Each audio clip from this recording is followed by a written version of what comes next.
The air on the alien planet was thick with the musky scent of vegetation, strange and foreign, yet still somehow familiar. The stars above glittered like scattered diamonds against a velvet sky. My name is Captain James Harlow, and I was on my first mission as an ambassador from Earth. My team and I had just landed on the planet of Androsia, an isolated world in a distant galaxy. The inhabitants were a peaceful species, or so we had been led to believe. But nothing could prepare me for what I was about to witness. The atmosphere of Androsia was calming at first. The gentle swaying of alien plants, the low murmur of distant creatures, and the occasional flicker of bioluminescence from the underbrush painted the world as serene and untouched.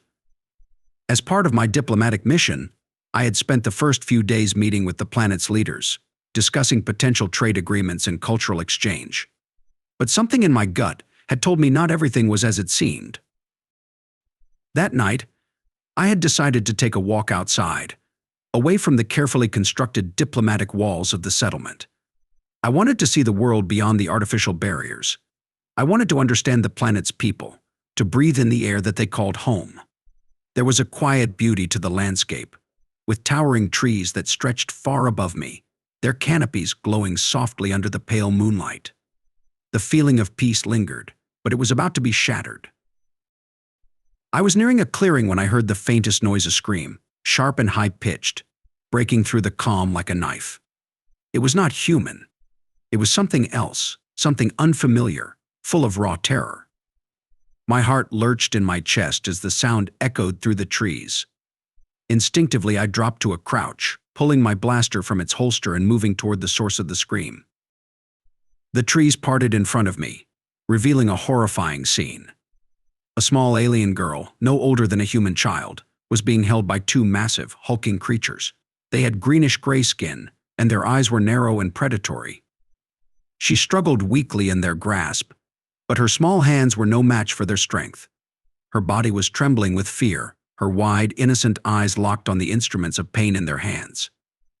The creatures had her pinned to the ground, and one was holding what appeared to be a cruel, metallic probe, its sharp end glinting menacingly in the dim light.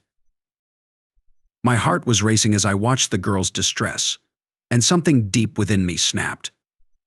The violation I was witnessing was beyond any reason I could comprehend. These weren't just alien beings. They were monsters. The girl's cry rang out again, a sound that echoed through the quiet night, raw and desperate. I couldn't allow this to continue. I had no idea who these aliens were or why they were torturing this child, but there was one thing I knew: I couldn't stand by and watch this happen, not when I was the only one who could do something about it. With a deep breath, I steadied myself and aimed my blaster at the closest of the two creatures. My fingers tightened around the trigger, and the shot rang out. The blast struck the creature in the shoulder, sending it stumbling backward with a howl of pain. The other alien looked up in shock. Its face twisted with anger, and I knew I had only moments before it would attack.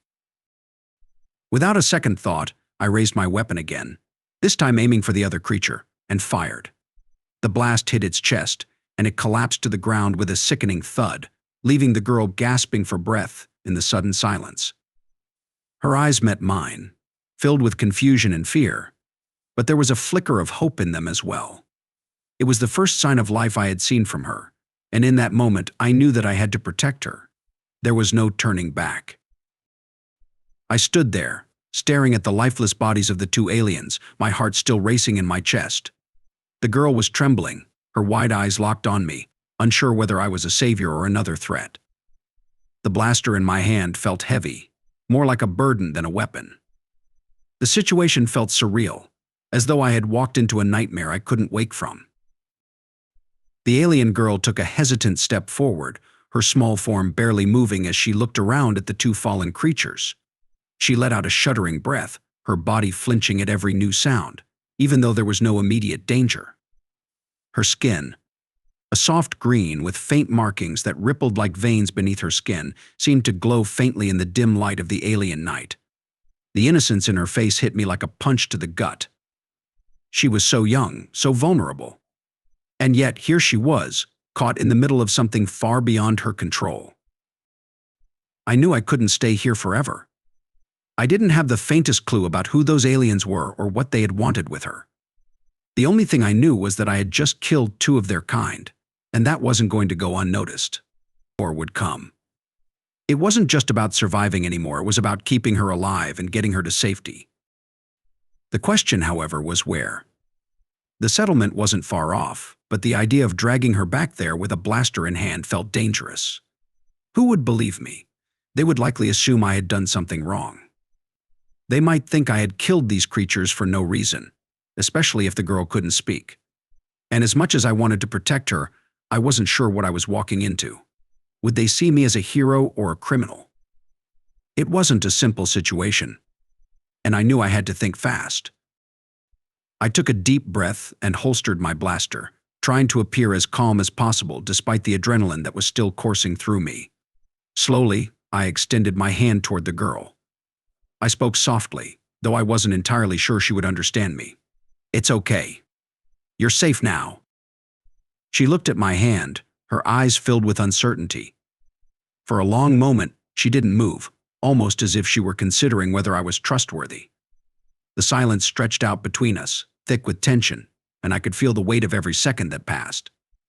But then, slowly, cautiously, she reached out her own small hand and placed it in mine.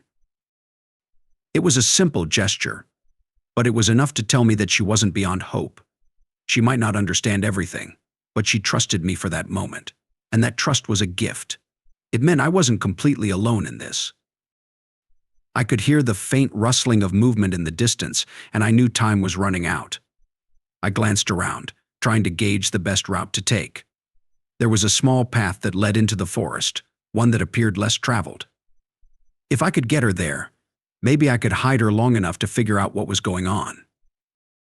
I gave her a reassuring smile, trying to mask the uncertainty I felt, and gently tugged her hand. "We need to go. Stay close to me." She nodded, and together we moved quickly but quietly, making our way down the path. Every step was measured, as if the very air around us was charged with the threat of discovery. I couldn't help but keep glancing over my shoulder, half expecting to see those monstrous aliens closing in on us. But so far, there was nothing. The deeper we went into the woods, the more I realized how little I knew about this planet and its people. I didn't know if the girl was from this world, or if she had somehow ended up here by accident. I didn't know if there were others like her, or if she was the last of her kind. But what I did know was that I couldn't leave her behind, not after what I had seen. And so we kept walking, through the alien forest, trying to stay as quiet and unseen as possible. Every step forward felt like a step into the unknown, but there was no going back now, not when I had a responsibility to protect her. The forest around us seemed to close in as we moved further into the unknown, the canopy of trees thickening overhead, casting the world in a shadowed twilight. The alien landscape, though beautiful in its own way, now felt suffocating. I glanced down at the girl walking beside me. Her small, fragile form moved silently, her eyes constantly darting around, wary of any potential threats. Her skin, faintly glowing in the dim light, made her appear almost ethereal, but the terror in her expression was unmistakable. She wasn't used to the peaceful serenity I had once thought this planet held. No, she had been through too much for that. We had been walking for what felt like hours, my mind racing with questions I had no answers for. Who were the creatures that had attacked her? Why had they been torturing her? And who else could possibly want to hurt such a helpless child? These questions burned in my mind, but I had no time to answer them. What mattered right now was getting her somewhere safe, somewhere no one could find us. The night air was growing colder, and the sounds of the forest grew more pronounced around us. I felt the weight of the situation pressing down on me. The girl's soft steps were the only sounds breaking the quiet, and I tried to offer some reassurance by giving her hand a gentle squeeze. She didn't flinch this time, but I could feel the tension in her fingers. She was still scared, but at least she hadn't pulled away from me. That was something. We had reached the edge of a clearing, a small pocket of space in the dense forest where the bioluminescent flora bathed the ground in soft light. I knew we couldn't stay here for long, but I needed a moment to think. I stopped for a brief second, scanning the area for any signs of movement. It was quiet, unnervingly so, and for the first time since I had seen her, I let myself take a breath. The girl tugged at my sleeve, and I looked down to see her wide, pleading eyes. She didn't need to say anything, her expression told me everything. She was terrified, lost, and desperately needed comfort. I kneeled down to her level, lowering my voice as I tried to calm her. "You're safe," I said again. But this time the words felt hollow. I wasn't entirely sure of that myself. Safe from what, exactly? From the aliens who had been trying to hurt her. From whatever was out there in the dark that I couldn't see or hear. But I had to keep going. For her. She didn't respond verbally, but she did something that almost broke me. She hugged me. Her small arms wrapped around my waist, trembling as she held on for dear life. In that moment, I realized how little control either of us had over the situation. But she needed someone, anyone, to protect her, and it looked like I had been given that role. I gently pulled her back, wiping away the tears that had started to spill down her cheeks, though I knew there was nothing I could do to take away her pain. I looked around again, scanning the forest for any signs of danger, but the night was still eerily quiet. I had no idea how much time we had before those aliens returned, and I couldn't risk staying here too long. "We have to keep moving," I told her softly, standing up and extending my hand once more. She took it without hesitation, her grip a little firmer now. She trusted me, at least for the moment. And that was enough to give me the courage to keep going. As we moved forward, I couldn't help but feel the weight of the situation settle in. I wasn't just running from danger, I was carrying the future of this innocent alien girl, someone whose life had already been stained by cruelty, and I had no idea what her fate held. All I could do was keep her safe, one step at a time, and hope that somehow, against all odds, we would make it through this. The silence of the forest seemed to stretch on forever, but the steady rhythm of our footsteps was a small reminder that we weren't truly alone in this. I was here, and I wouldn't let anything happen to her. Not while I had breath in my body. We had been walking for what felt like hours, and fatigue was beginning to weigh heavily on both of us. The girl was slowing down, her small legs struggling to keep pace with mine as we navigated through the dense forest. The farther we traveled, the more the alien landscape seemed to shift. What had once seemed like a quiet, peaceful world now felt ominous, almost oppressive. The glowing plants and strange creatures that moved through the underbrush were not enough to comfort me anymore. Instead, they reminded me that we were deep in unfamiliar territory, with no idea who or what might be lurking just beyond the reach of our vision. I glanced down at the girl, who was walking beside me, her head down and her eyes cast to the ground as she struggled to keep her pace. Her skin was still faintly glowing, but it was a pale, dim light now, lacking the vitality it had when I first saw her. The terror that had once shone in her eyes had faded into a quiet exhaustion. I could see that she was scared, but there was something else too, something far deeper, a sadness that settled in her every step. Her whole body seemed to sag with the weight of her experiences, the abuse she had endured, already too much for someone so young. She wasn't just physically tired, she was emotionally drained. I couldn't help but feel the full weight of the responsibility I had taken on. I had stepped into this unknown world with no real plan or preparation. My mission had been one of diplomacy and peace, but now I found myself in the middle of a nightmare. The people of Androsia had treated me with respect and kindness, but I was beginning to realize that not everyone here was as innocent as they seemed. These creatures, whatever they were, had targeted this girl for a reason, and it wasn't just a random act of cruelty. This wasn't the simple misunderstanding of two species crossing paths. This was something far darker. We reached a small ridge overlooking a river that cut through the forest. The moonlight reflected off the water's surface, casting an eerie glow across the scene. I paused, taking in the view as my mind raced, trying to figure out what my next move should be. The girl stopped beside me, her breathing shallow, and I could tell she was too tired to continue much further. I knelt down in front of her, brushing a strand of her soft, green hair from her face. "You okay?" I asked, though I knew she wasn't. She didn't respond immediately, but after a long moment, she nodded. Her voice was barely a whisper when she spoke, her words broken and hesitant. "Tired." I reached into my pack and pulled out a small ration bar, one of the few supplies I had left. I held it out to her, trying to offer some semblance of comfort. She took it from me without hesitation, her hands trembling slightly as she unwrapped the bar and nibbled on it. I watched her, my mind still swirling with questions I couldn't answer. Where had she come from? Why had those aliens been so desperate to capture her? There was something about her, something that set her apart from the other creatures I'd encountered on this world. But what? As she ate, I sat down next to her, my back against a nearby tree. The weight of the situation pressed down on me again, and I found myself struggling to keep my thoughts clear. I couldn't do this alone.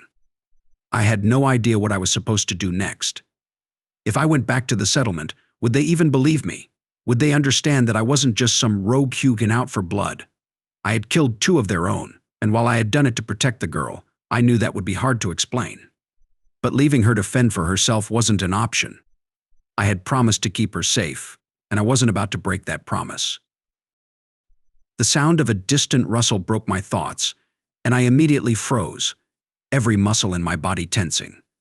The girl's head shot up, her wide eyes searching the surrounding forest with fear. I didn't know what it was, an animal, another group of those creatures, or something else entirely, but I wasn't going to wait around to find out. I grabbed her hand and pulled her to her feet, my voice low but urgent. We need to move.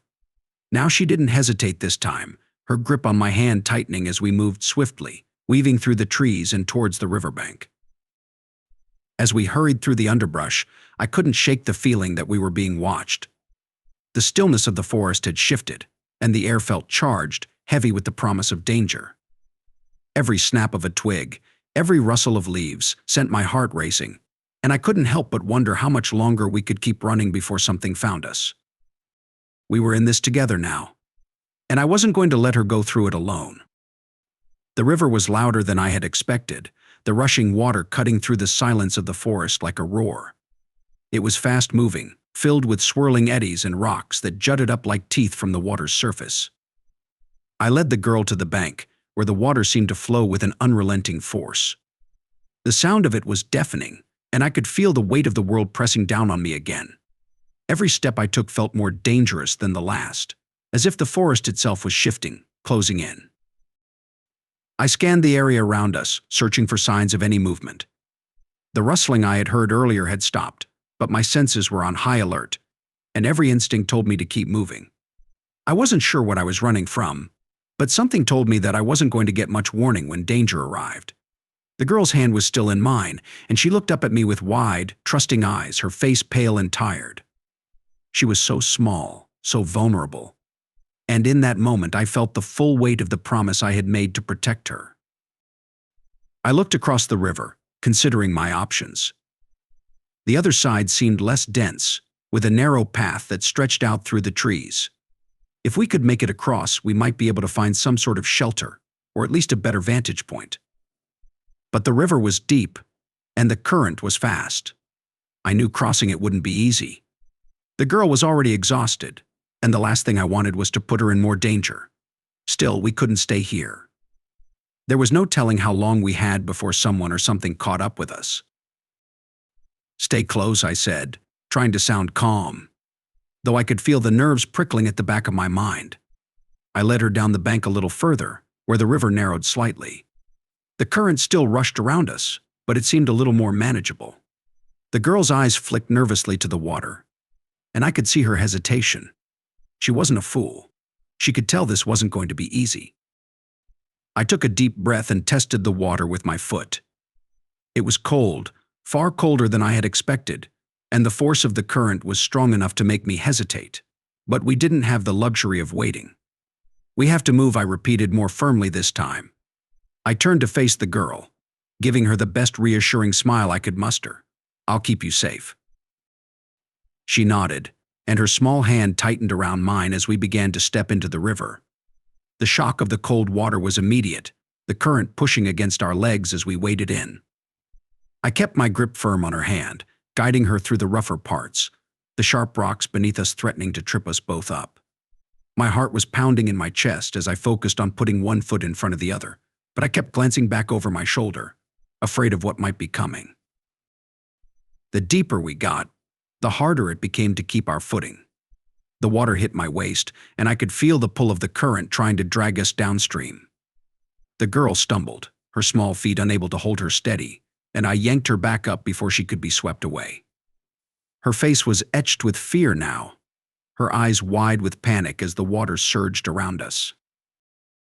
"Hold on to me," I said, trying to keep my voice calm, but the panic was creeping into my chest too. She nodded, and I pulled her closer, my arm wrapping around her protectively as we fought against the current. I had to focus. We couldn't lose our footing here. The river was treacherous, and there was no telling what was downstream. We were nearly halfway across when I heard something. It wasn't the wind or the river. It was the unmistakable sound of movement, twigs snapping in the distance.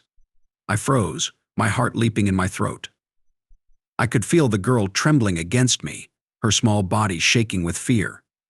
I looked up toward the riverbank, my pulse quickening. I couldn't see anything, but I could feel eyes on us.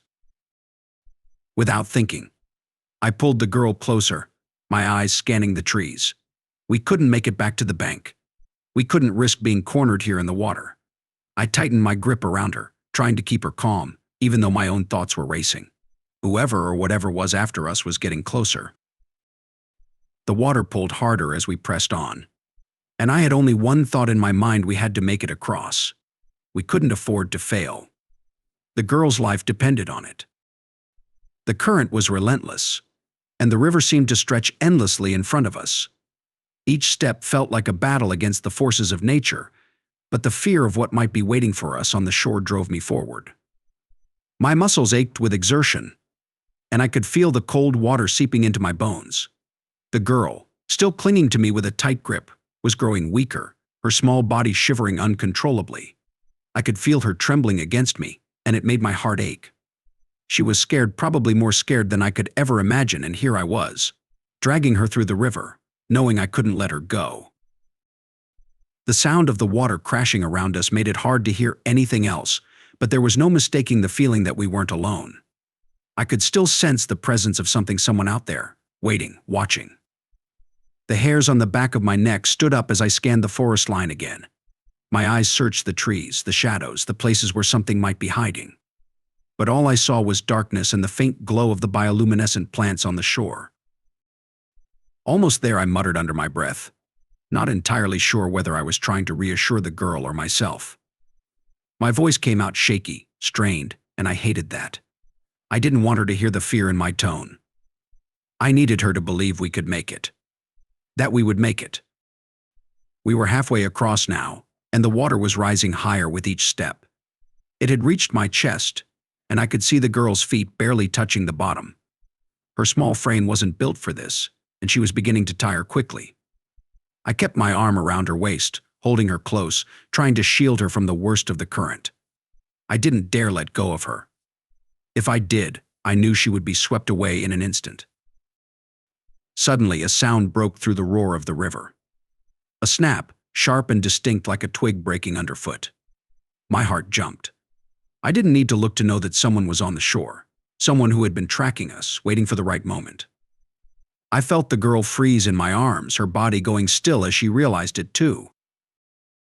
Without hesitation, I pushed us forward, using every ounce of strength I had left to wade through the water. "Keep moving," I urged, my voice a low command, but she didn't respond. She was too scared to speak. I glanced over my shoulder, and that's when I saw them figures emerging from the trees, their forms barely visible against the darkness but unmistakable. The same creatures I had fought off earlier, the ones I had killed to protect her. There were more of them now, at least 3 or 4, all large and imposing. Their eyes glowed faintly in the dark, their bodies moving with purpose, closing in on us. I felt the anger and desperation rising in my chest. I had no time to think. The river was our only advantage right now. But the shore was getting closer, and I knew they'd have the upper hand once we were out of the water. The thought of what would happen if we didn't make it to the other side fueled my fear. They wouldn't hesitate to finish what they had started. I gritted my teeth and pushed harder, forcing myself through the water, one step after another. "Stay with me," I growled through clenched teeth, looking down at the girl. Her eyes were wide with terror, but she nodded, her small fingers tightening around mine. We were so close now, I could almost taste it. I could feel the pull of the shore beneath my feet, the current lessening as we neared the bank. The creatures were still behind us, and I could hear them crashing through the underbrush, their movements quick and sure. We weren't going to make it without a fight. But I couldn't let them take her. I wouldn't. With one final push, I reached the shore, lifting the girl in my arms and pulling her to safety. She gasped for air, her body shaking from the cold, but we were no longer in the river. I could hear the creatures approaching, their footsteps getting closer with each passing second. My heart pounded in my chest, and I knew we didn't have much time. I turned to face the forest, trying to steady my breath, preparing for the worst. We had made it across the river, but we weren't safe yet, not by a long shot. The moment we reached the shore, the air around us seemed to shift. The once chilly breeze now carried an oppressive weight, as if the forest itself was holding its breath. The girl's body trembled violently in my arms, her small form shaking not just from the cold, but from the terror that had been chasing us for what felt like a lifetime. I could hear the creatures, those same menacing aliens that had tortured her before, moving closer, growing louder by the second. They had us pinned now, and we were exposed. There was nowhere to hide, no cover, nothing that could shield us from what was coming. I tried to steady my breathing, my mind racing for a solution, any escape. The girl's fragile body felt so light in my arms, and I wanted nothing more than to put her down somewhere safe, to let her rest, but there was no time for that. The enemies weren't far behind, and we had to keep moving. I looked around desperately, scanning the area for anything useful. My heart beat faster as I realized we had come to a small, narrow trail that led deeper into the woods. It was our only option, but the path was dense with thickets and jagged rocks, and every instinct screamed that it was a trap. But the alternative, staying in the open with those creatures closing in, was far worse. "Stay close," I said, my voice strained, trying to sound more confident than I felt. The girl, her eyes wide with fear, nodded without hesitation. She didn't speak, she didn't need to. She trusted me, and that was enough to drive me forward. Every step felt like a countdown, the creatures' steps behind us getting closer, as though they were savoring the hunt. We moved quickly down the trail, pushing through the thick underbrush, the terrain rough and unforgiving. The girl's small hand gripped mine tightly as we scrambled over roots and rocks, struggling to maintain any sense of balance. She stumbled once, and I pulled her back up, silently cursing the uneven ground. There was no time to stop. We had to keep going. The sounds of the creatures' pursuit grew more distinct, their gruff voices and the heavy thud of their footsteps signaling they were closing in on us. I glanced over my shoulder, my heart sinking as I saw their forms, large and monstrous, moving swiftly through the trees. They were faster than I had expected, and I could see their glowing eyes tracking our every move, their predatory gaze fixed on us. They were relentless. We couldn't outrun them. Not for long. My mind raced as I thought of what to do next. The path ahead was narrowing, the trees becoming denser, and I knew we were running out of time. There had to be something I could use to fight back, something to slow them down. My eyes darted across the terrain, looking for anything, branches, rocks, anything that could give us a fighting chance. Then I saw something glinting in the underbrush, just a few feet away. A sharp, jagged rock, large enough to be used as a weapon.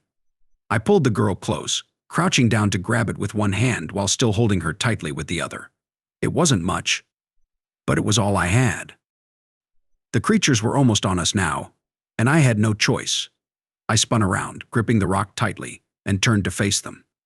They stopped just short of us, their eyes narrowing in on the weapon in my hand, assessing the threat. They weren't expecting resistance.